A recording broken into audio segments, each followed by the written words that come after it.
नमस्कार, मैं राकेश परमार और आप देख रहे हैं आपका बात। आपके बात की शुरुआत के पहले आज की सुर्खियों पे एक नजर। आज एज यूजुअल 23 जनवरी को सुभाष चंद्र की जयंती मनाई जाती है। मैं नहीं समझता कि उनके जन्मोत्सव पर किसी को दिल से खुशी नहीं होगी, लेकिन आज एक अलग तरह की उमंग था उनके जन्मोत्सव पर। जॉर्ज पंचम की जो मूर्ति इंडिया गेट के सामने वाली छतरी के नीचे लगी थी, जिसको आजादी के बाद अनूठे तरीके से हटाने पर मजबूर हुई थी तत्कालीन सरकार, तब से वो खाली था कि वो किसका लगेगा। अलग अलग समुदाय और अलग अलग लोगों ने अलग अलग लोगों का मांग किया था, लेकिन मैं समझता हूं कि जॉर्ज पंचम से भी अगर कोई ज्यादा आदरणीय भारतवासियों के लिए है, वो है हमारे सुभाष बाबू, सुभाष चंद्र बोस। और आज वो खाली स्थान पर, एक स्थान पर सुभाष चंद्र बोस की पुलिस यूनिफॉर्म वाला, बड़ी ध्यान देने वाली बात है कि उनकी जो होलोग्राम की मूर्ति लगी है वो पुलिस यूनिफॉर्म वाला लगी है, राष्ट्र को सैल्यूट करता हुआ। उसमें वो जो स्थान है वहां से थोड़ी ही दूर पर जो राष्ट्रीय युद्ध स्मारक है, उन तमाम युद्ध में शहीद हुए अनाम सैनिक, नाम सैनिक, नामजद सैनिक और ज्ञात अज्ञात सैनिकों को आदरणीय सुभाष चंद्र बोस जी सैल्यूट कर रहे हैं। उसका बहुत महत्व है। हालांकि आज होलोग्राम वाली लगी, होलोग्राम मतलब विजुअल लगा है, कैमरे की दृष्टि से दिखेगा, आपको लगेगा जैसे वहां पर मूर्ति खड़ी है, लेकिन वो होलोग्राम 3D तकनीक के सहारे बनी है। लेकिन जब अगला 125वां जन्मोत्सव उनका मनाया जाएगा, जन्म जयंती मनाया जाएगा, तो एक आदमकद कांस्य की प्रतिमा बन करके तैयार होगी और वहां पर कांस्य की प्रतिमा पदस्थापित होगी। सुभाष चंद्र बोस का प्रतिमा हो, इसमें किसी भी राष्ट्रवादी को, किसी भी देशवासी को कोई ऐतराज, कोई ऑब्जेक्शन नहीं होगा। मैं नहीं समझता कि नरेंद्र मोदी के इस निर्णय पर कोई लेस मात्र भी विरोध करने का साहस, दुस्साहस कर पाएगा,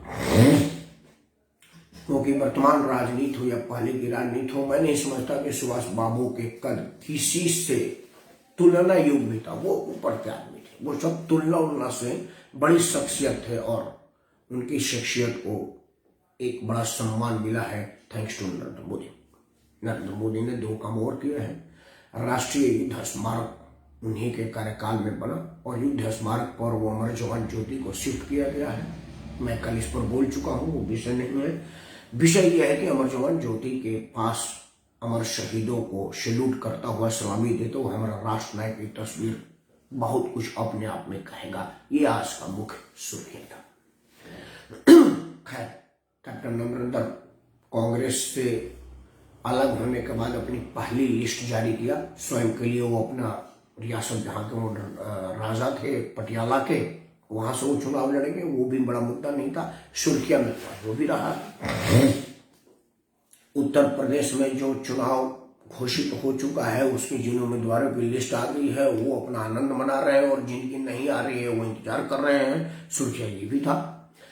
लेकिन मैंने आज मुद्दा चुना है कि मुफ्त की राजनीति देश के लिए घातक साबित होगा। ये हमें समझ में नहीं आ रहा है। ये मैं इसलिए नहीं कह रहा हूं कि आज अखिलेश यादव ने प्रेस कॉन्फ्रेंस करके कल बोला था कि मैं 300 यूनिट बिजली मुफ्त दूंगा, फलाना दूंगा, ढिमाका दूंगा, ये तमाम बातें कह रहे थे। मैं अब आपको कुछ संविधान के दायरे में और कुछ कानून के दृष्टिगत और व्यवहार के दृष्टिगत कुछ बातें आपसे कहूंगा। अगर आपको लगता है कि मेरी बातों में दम है, सच्चाई है और मैं सच्ची और सही तस्वीर आपके सामने रख रहा हूं, तो आपसे हाथ जोड़ के प्रार्थना है कि कृपया इस वीडियो को लाइक करें, इस चैनल को सब्सक्राइब करें और अपने ज्यादा से ज्यादा समूहों में इसे शेयर करें, ताकि आपकी बात के माध्यम से मेरी बात, आपका आशीर्वाद मिल करके आगे बढ़े और ये राजनेताओं तक पहुंचे और उनको दबाव बने कि देश की जनता ये जान चुकी है, पहचानने लगी है और अब मांग होने लगा है कि आप अपने फायदे के लिए देश को गिरवी रखने का प्रयास ना करें। सबसे पहले फंडामेंटल राइट पर बात करते हैं। फंडामेंटल राइट है जो हमारे देश में हर आदमी को ये मिला हुआ है फंडामेंटल राइट। फंडामेंटल राइट में किसी भी एक्ट में ये नहीं कहा गया है कि आप हमारा पैसा उड़ा देने का अधिकार रखते हैं। मतलब मेरा पैसा मेरे पास रहे, आप उड़ाए, ऐसा अधिकार कहीं नहीं दिया गया है। तो ये जो मुफ्त की चीज दी जाती है कि मैं 300 यूनिट बिजली मुफ्त दूंगा, 200 किलो चावल दूंगा, 2 रुपये किलो चावल दूंगा, टीवी दूंगा, लैपटॉप दूंगा, ये सब कहां से दूंगा, ये बातें कोई नेता नहीं बताता। उनमें से किसी ने ये नहीं समझाने का प्रयास किया कि जो 200 यूनिट या 150 यूनिट या 50 यूनिट जो बिजली दोगे वो कहां से दोगे?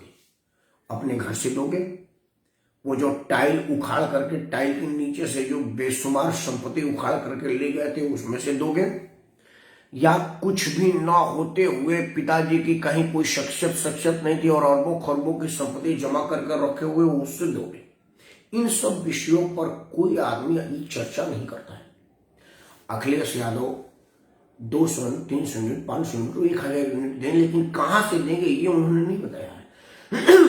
मतलब वो उत्तर प्रदेश बिजली निगम को कंगाल करेंगे।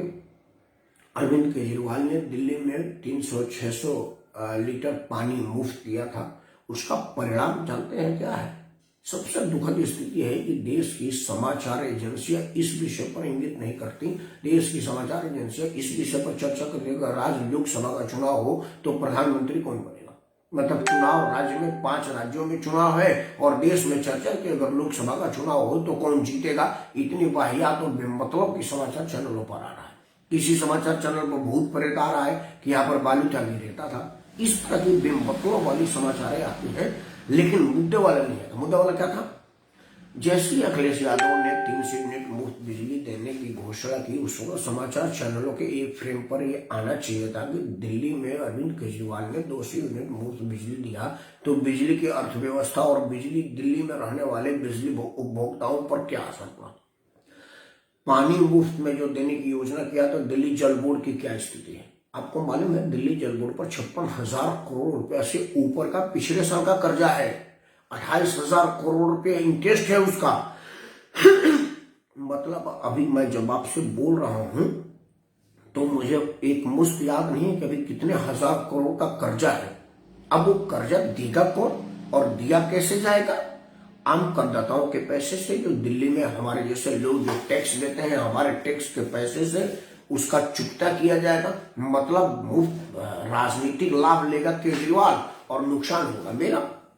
केजरीवाल ने पानी मुफ्त किया था, मैंने तो नहीं किया था। तो मेरे पैसे से पानी का बिजली भरने का अधिकार किसने दिया? कौन से एक्ट में किया गया?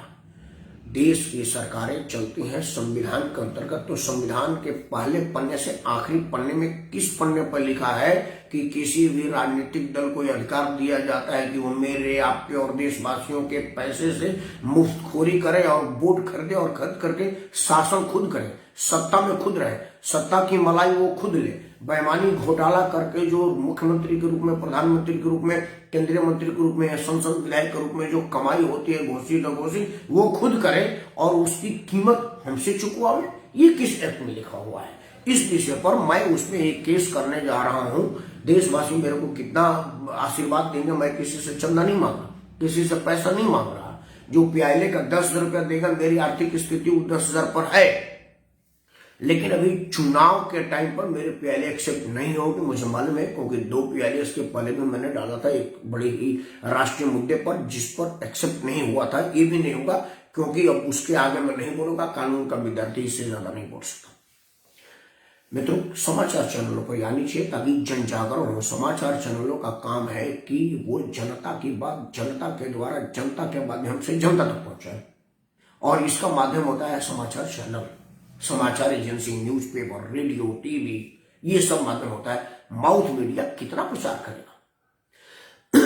प्रचार का विषय था कि जब जैसे ही अखिलेश यादव आए, आधे फ्रेम पर उनका वो घोषणा दिखाया जाता, कंपनी से उन्हें बिजली दिखाएंगे, कंपेरिजन के रूप में आधे में दिखाया जाता है कि दिल्ली में जिन लोगों को 200 यूनिट मुफ्त बिजली दी जा रही है उनमें बिजली की स्थिति क्या है और वो उसका असर किसको पड़ा है। आपको शायद पता ना हो, बहुत जो दिल्ली में नहीं होते उनको पता नहीं है। मेरा ये चैनल तो दूर दूर तक लोग भी देखते होंगे जो दिल्ली में नहीं रहते हैं। असर ये पड़ा है कि 200 यूनिट वाले लोगों का जो खर्चा आता है वो जो 200 यूनिट से ऊपर वाले लोग हैं उन लोगों से वसूला जाता है। मतलब दिल्ली में कितनी बड़ी बेहयाई या लूट है, इस बात का एक छोटा सा उदाहरण देता हूं। अगर आपका 199 यूनिट बिजली आता है तब तो आपका मुफ्त बिजली बिल नहीं आएगा, बिल्कुल पक्का बात है। लेकिन अगर आपका 0 यूनिट आता है तो आपको 350 रुपये किराया देना है। मतलब ये एक मजे की बात है।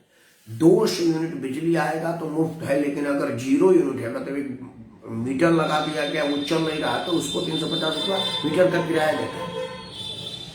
उसके बाद 201 यूनिट हो जाएगा तो फिर पूरे बिजली की यूनिट आपको देनी पड़ेगी।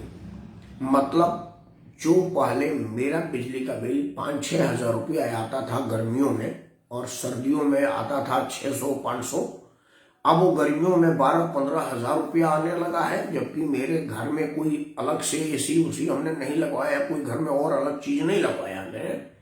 और ये जाड़ों में मेरा आज भी 800-900 बिजली का बिल आता है। जबकि मेरे घर में स्थिति है, घर बेशक मेरा 3 मंजिल है, मेरा रहता 3 कमरा ही है, इस्तेमाल 3 कमरा है। एक में मैं रहता हूँ, एक में बेटी रहती है, एक में बेटा रहता है। बाकी कमरे खाली रहते हैं, वो बल्ब जलता भी नहीं है, 1 घंटे के लिए भी नहीं जलता। मतलब लाइटिंग तो खैर पूरे कमरे में हुई है, पूरे बिल्डिंग में हुई है, लेकिन जलता नहीं है क्योंकि हम मुफ्त में बिजली जला करके बिजली नहीं फूकते। ऊपर के फ्लोर पर तो कनेक्शन ही नहीं गया है। तो इस स्थिति में मेरे बिजली का बिल को बढ़ा करके 200 यूनिट लोगों को दिया जा रहा है। मतलब अरविंद केजरीवाल को ये किसने अधिकार दिया कि मेरा पैसा छीन करके दूसरे को दे दे। अब आता है कि अखिलेश यादव जब मुख्यमंत्री थे तो उन्होंने क्या किया। अखिलेश यादव जब मुख्यमंत्री थे तो आज 300 यूनिट बिजली देने वाला आदमी क्या 3 घंटा लगातार बिजली दे पाता था? क्या अपने जमाने में उनकी बिजली की स्थिति ठीक थी? पावर हाउस की स्थिति ठीक थी और भी व्यवस्थाएं ठीक थी जिस पर उन्होंने कहा है।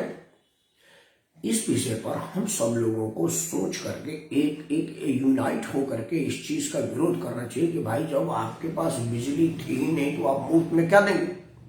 मतलब वही होगा ना कि मैं कहूंगा कि मित्रों, मैं राकेश सिंह परमार, मेरे पास 2 रुपया भी नहीं है, लेकिन मैं 2 मांगे कोहिनूर हीरे की कीमत के हीरा मैं हर भारतवासी को दूंगा और आप उस लालच में मेरे को वोट दे दें। और वोट लेने के बाद मैं कहूंगा कि हीरा कहां से, मेरे पास तो शीशा भी नहीं मैं आपको दूं। उसके बाद आप मेरा क्या बिगाड़ लेंगे भाई?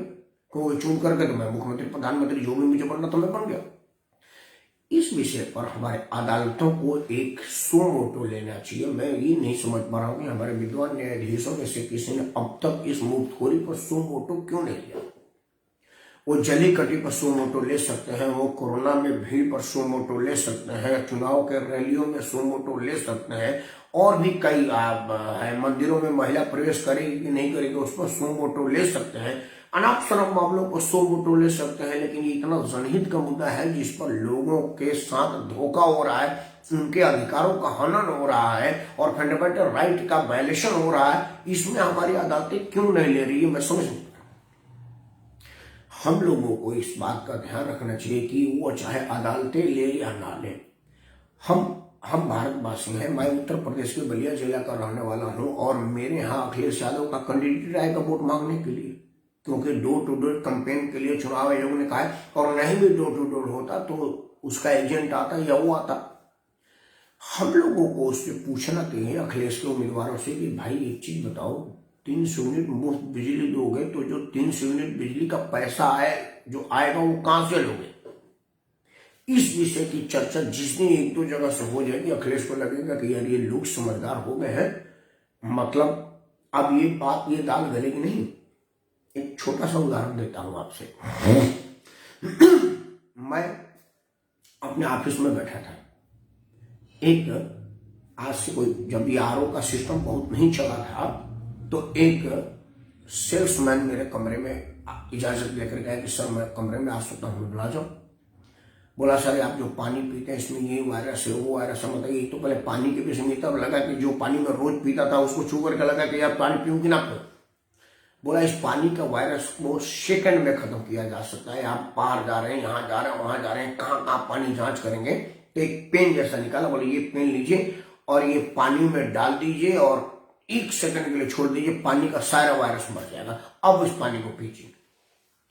तो हमने बोला कि ये तो बड़ा बढ़िया बात है भाई, ये बताओ ये वायरस मरने के बाद कहाँ जाएगा, क्योंकि गिलास में तो कोई फिल्टर हो नहीं रहा, हम गिलास में तुम्हारा पेन जैसा वो चीज इंस्ट्रूमेंट डालेंगे और वो वायरस मर जाएगा। अब वो इस बात की तैयारी तो किया नहीं था कि कोई आदमी उससे ये भी प्रश्न पूछ जाएगा वो वायरस मर के कहाँ जाएगा। बोला जो मर जाएगा। मैं बोला जी मर जाएगा तो क्या मैं मुर्दा पीऊं? मैं पहले तो मैं जिंदा वायरस पी रहा था, वहां तक तो ठीक था। हमारे हिंदू धर्मशास्त्र में मुर्दा पीने की तो इजाजत नहीं है मेरे भाई। तो वो चला गया। बोला जी आज मैं इसका जवाब अपने हेड से पूछूंगा, मार्केटिंग हेड से, कि मर के कहाँ जाएगा। 2-3 दिन बाद वो आया हमारे पास। बोला सर आपको प्रिंटर के लिए कार्ट्रिज चाहिए? मैं बोला मुझे कार्ट्रिज चाहिए होता है, बट वो तो सेल्स डिपार्टमेंट देखता है। बोला आप मैनेजर हैं, आप कह दीजिए। मैं बोला क्यों?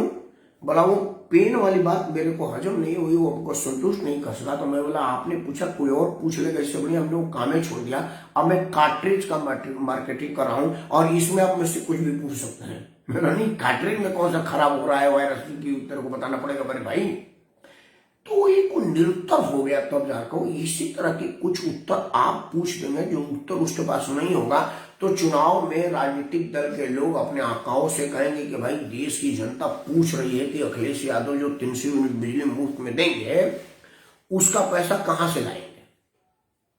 अब अखिलेश यादव को बताना पड़ेगा, या तो बताना पड़ेगा कि जो पावर ग्रिड कॉर्पोरेशन है जो बिजली उत्पादित करते हैं और जो बिजली वितरण निगम है जो बिजली का परिचालन और वितरण में काम करते हैं, मतलब बिजली विभाग का जितने लोग होंगे वो सबका तनख्वाह बंद कर दो, वो सबके सब बिना सैलरी पर काम करेंगे। और पावर ग्रिड कॉर्पोरेशन से जो मैं बिजली खरीदूंगा तो उसको मैं पैसा नहीं दूंगा, क्योंकि मैं कहूंगा मैं मुफ्त में दे रहा हूं।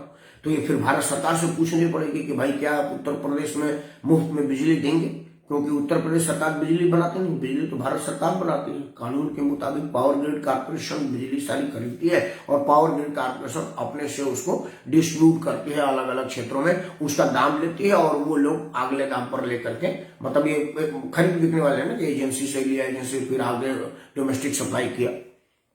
तो अखिलेश यादव ये बताएंगे कि कहां से पैसा आएगा। अब अखिलेश यादव 2 बताएंगे कि मैं इसमें बजट में प्रावधान करूंगा, तो बजट कहां से आएगा, बजट में पैसा कहां से आएगा, क्योंकि राज्य सरकार के आमदनी का स्रोत डायरेक्ट टैक्स और इनडायरेक्ट टैक्स है। अब डायरेक्ट टैक्स और इनडायरेक्ट टैक्स भी तो हम ही से लेना है, क्योंकि अखिलेश यादव को तो टैक्स लगता नहीं है। तो अखिलेश यादव इसको सफाई देंगे ना हमको, भाई कहां से लाएंगे। तो फिर मैं पूछूंगा जब मेरा ही पैसा मुझको बिजली में देना है तेरे को मुफ्त, तो मुझे नहीं चाहिए, क्योंकि मैं मान लो 300 यूनिट से ऊपर चलाऊंगा और जो 300 यूनिट से नीचे रखेगा उसकी बिजली का बिल मैं क्यों दूं भैया। इस तरह की प्रोपेगेंडा फैलाने वाले लोगों से, इस तरह की प्रोपेगेंडा करने वाले लोगों से इस विषय पर सर एक बार बात जरूर किया जाएगा, ताकि उससे ये होगा कि जनमानस में एक जन जागृति फैलेगी और लोगों को इस चीज की समझ बढ़ेगी कि भाई ये जो मुफ्त की बात हो रही है वो असल में मुफ्तखोरी नहीं है, वो हमारा ही पैसा हमसे लेकर के हमारे लोगों में बांटा जा रहा है और क्रेडिट नेता लेके जा रहा है।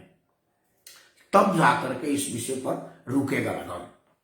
फिर दूसरा 2-3 लोगों से पूछा जाएगा, और जो राजनीतिक के लोग हैं, मैं अखिलेश यादव के एक एग्जाम्पल दे रहा हूं, अपराध नियंत्रण की बात किया जाएगा तो पूछा जाएगा कि भाई आप अपराध नियंत्रण की बात कर रहे हैं और आपके पार्टी में तो दाऊद इब्राहिम का भाई भी चुनाव लड़ सकता है। इतने ये खान ब्रदर्स, माम ब्रदर्स, फलाना ब्रदर्स, ये सारे के सारे घोषित आतंकी और सारे माफिया डान आपके पार्टी से चुनाव लड़े, जिनको बाद में योगी जी को बुलडोजर के माध्यम से उनकी अवैध संपत्तियों को गिराना पड़ा। तो क्या आप अपराध नियंत्रण पर बात करेंगे इसलिए कि सारे अपराधियों को टिकट आप खुद देंगे?